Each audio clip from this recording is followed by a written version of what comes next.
जी students, अब हम part जो है इसका 11 वो कर रहे थे।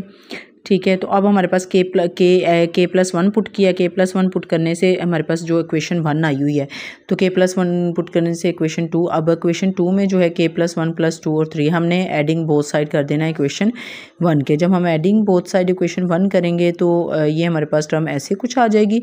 ठीक है, और k+3/4 ये आ जाएगा साथ। ठीक है, इसको जब k+3+4 k+1+2/3 3/3 आ जाएगा।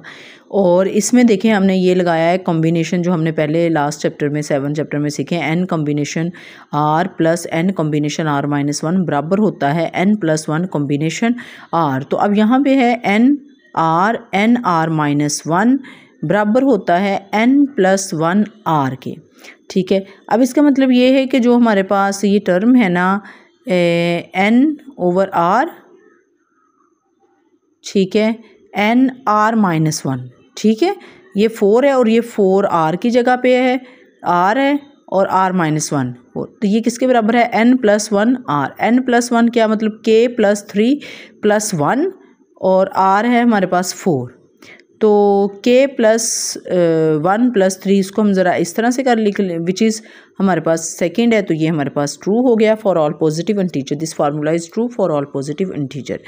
देन अब हमने the sum of the first n odd natural number is n²। अब हमारे पास जो है n² ओड जो नेचुरल नंबर है उसकी हमने सीरीज़ ले लेनी है, वो ये है हमारे पास। ठीक है, उसके लिए n=1 लिया, 1 सेटिस्फाई हो गया। Induction hypothesis, suppose the formula is true, n=k ले लिया। अब हमने n=k+1 लिया, k+1 हम पुट करेंगे।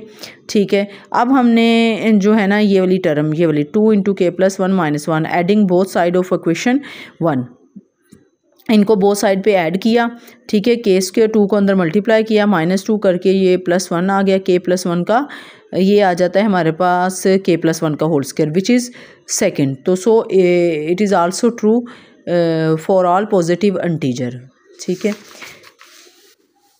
चलें जी, अब हमारे पास क्वेश्चन 1 जो है वो ख़त्म हो जाता है। वो सारा जो है ना क्वेश्चन नंबर 1 वो है इंडक्शन का, मैथमेटिकल इंडक्शन का। मैथमेटिकल इंडक्शन जैसे कि मैं बार बार आपको रिवाइज़ किया है पहले भी, कि उसमें 3 स्टेप हैं। पहले आपने बेस केस को फाइंड करना है, उसके बाद आपने इंडक्शन हाइपोथेसिस को फाइंड करना है। इंडक्शन हाइपोथेसिस को 2 तरीक़ों से फाइंड करेंगे, n=k पुट करेंगे और देन हमने n=k+1 को पुट करके, ये पीछे सारे क्वेश्चन 12 तक ये हैं हमारे क्वेश्चन नंबर 1 के 12 जूज़ है। 8.1 एक्सरसाइज है। ठीक है, 12 जूज़ है, वो सारे के सारे आपने वैसे ही उसकी प्रैक्टिस करनी है, उनको अच्छे तरीके से हल करना है ताकि वो आपको अच्छी तरीके से